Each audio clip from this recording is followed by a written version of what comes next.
How I Fell in Love with My Corper Teacher, Episode 6. Hey everyone, welcome back to the series. If you're new here, make sure you've watched the previous episodes to catch up on the story so far. The realization didn't hit me all at once. It wasn't loud or dramatic. Instead, it settled into my heart slowly, quietly, like dust settling after a storm. I started noticing the little things, the subconscious habits my body had formed before my mind could even catch up, like how my eyes would scan the crowd of green and white uniforms during morning assembly, searching for his face before I even knew I was looking, or how my ears would instinctively tune into the sound of his voice, picking it out from the murmur of conversations around me. It was in the way my heart would beat a little faster, a silent drum only I could hear whenever he was near. Nothing was happening between us, and yet, in the quiet spaces of my own mind, everything was happening. One afternoon, the sky opened up without any warning. A heavy rain started to fall, and students scattered from the classrooms, their laughter echoing as they ran, their sandals splashing through the forming puddles. But I stayed behind, waiting under the veranda, clutching my books tightly against my chest. The rain hammered down on the zinc roof, a loud, rhythmic drumming that seemed to wash the world clean. "That rain doesn't look friendly," a voice said beside me. I turned, and my breath caught in my throat. It was him, Mr. Adebayo. He was standing there, his sleeves rolled up to his elbows, his green corper shirt already speckled with dark spots from the rain. "I was hoping it would stop," I managed to say, my voice softer than I intended. He nodded, his eyes on the downpour. Village rain has its own mind. We stood there in a comfortable silence, just listening to the storm.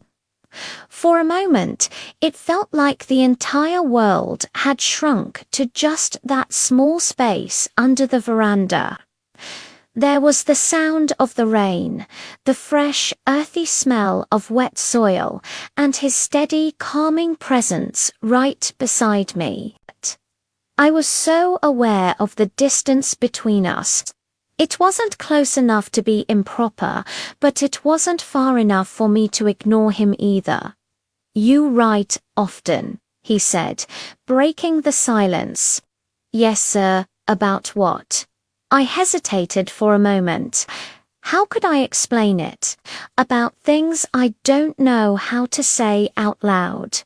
He considered my answer, a thoughtful look on his face. "Writing is good for that," he said gently.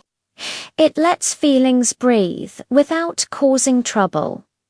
His words resonated deep within me. It felt like he understood a part of me that I kept hidden from everyone else.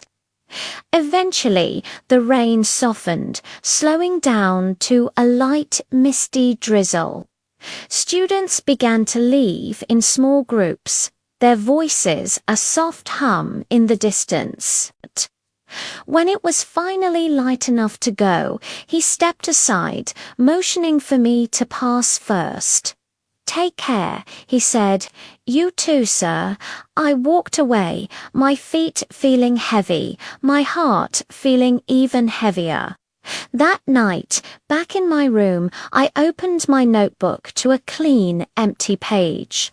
There were so many things I wanted to write, so many feelings I wanted to pour out onto the paper, but I couldn't. I just closed the book and lay back on my bed, listening to the familiar sounds of the village as it settled into sleep. In that quiet moment, I understood something simple, yet profoundly painful. Feelings don't ask for permission to exist, they just arrive. But keeping them, managing them, that requires discipline. And I was beginning to learn that loving someone quietly from a distance could be its own special kind of burden. As I finally drifted off to sleep, one thought remained a constant, unresolved question in my mind.